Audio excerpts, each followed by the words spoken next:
আসসালামু আলাইকুম। এর আগের ভিডিওতে আপনাদেরকে দেখিয়েছিলাম যে হাতে বানানো খাবার কিভাবে বানাবেন এবং খরচা কিভাবে কমাবেন। মাছের যে ফিটের খরচাটা হয় খাবারের, মাছে সবচেয়ে যদি লাভবান হতে চান তো খাবারের খরচা আপনাদেরকে কমাতে হবে। তো এখন যেটা দেখতে পাচ্ছেন এটা একটা গ্রোওয়েলের স্টার্টার ফিড, যেটা আমার আছে, এটা 1.8 আছে। তো এটা আমি দিয়েছিলাম 100 গ্রাম মতো দিয়েছিলাম। আর সাথে দেখতে পাচ্ছেন কুড়া, কুড়া দিয়েছিলাম আমি। এটা হচ্ছে আলু চালের কুড়া, ২ রকম কুড়া হয়। একটা হচ্ছে খাবার চালের কুড়া, আরেকটা হচ্ছে আলু চালের কুড়া। আলু চালের কুড়াটা হয় একটু নরম এবং মিহিদানা। আর খাবার চালেরটা একটু বড় হয়ে আসে। তাতে দেখতে পাচ্ছেন শুঁটকি মাছ, এটা হচ্ছে চিংড়ি শুঁটকির গুঁড়া। আমার একটা বন্ধুর কাছে ছিল, আমি নিয়েছি 10 কিলো মতো ছিল। আর সাথে এই দেখা যাচ্ছে মেডিসিন দিচ্ছে এটা। এই মেডিসিনটার কাজ মূলত হজম শক্তি বাড়ানো। যেহেতু আমি এগুলো মানে খাওয়াচ্ছি, এগুলো একটু হজম করতে ওদের প্রবলেম হতে পারে। পেট খাওয়া মাছ, সেখানে আমি হাতে বানানো খাবার খাচ্ছি, তো প্রবলেম হতে পারে। আর মানে খুদ চালের ভাত নিয়েছিলাম। এতে খোল দিলে খুবই ভালো হয়, সরিষা খোল ভিজিয়ে রেখে দিলে খুবই ভালো হয়। কিন্তু আমার কাছে পর্যাপ্ত পরিমাণ ছিল না, এর আগের ভিডিওতেও বলেছি আমি। ওই জন্য দিতে পারিনি আমি। দিলে প্রোটিন মাত্রাটা আরও বেড়ে যায় আরকি। তো এইভাবে বানিয়ে আপনারা দিবেন।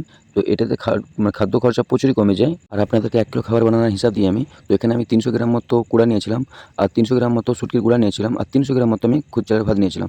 আর সঙ্গে আমি মানে ১০০ গ্রাম মতো স্টার্টার ফিডটা নিয়েছিলাম। এগুলোকে সব মিক্স করে আমি বানিয়েছিলাম। আর আপনারা যদি খোল দেন, তো খোলটা আর খুদ চালের ভাতটা হাফ হাফ করে নেবেন, ১৫০-১৫০।